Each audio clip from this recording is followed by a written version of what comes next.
Peoples party के रहनुमा अब्दुल कादिर पटेल ने कहा है कि लगता है बानी पीटीआई की फौज से मुज़ाकरात की ऑफर लिमिटेड मुद्दत के लिए है। अगर उन्होंने बात नहीं की तो फिर वो उन्हीं को बुरा भला बोलना शुरू हो जाएंगे।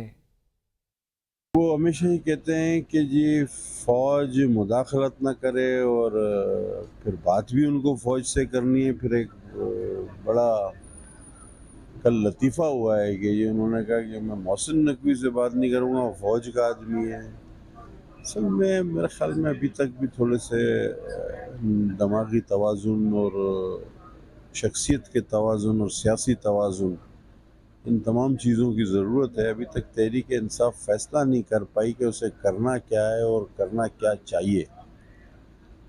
तो मैं समझता हूँ एक सियासी पार्टी को संजीदगी का मुज़ाहरा करना चाहिए कि एक तरफ तो आप कहें कि जी जमहूरी अमल होना चाहिए, हर चीज़ जो है वो फ़ौज के बग़ैर हो, फ़ौज को तो खुदा न ख़ास्ता अल्लाह ना करे गायब ही कर दो, फिर बात भी उन्हीं से करनी है।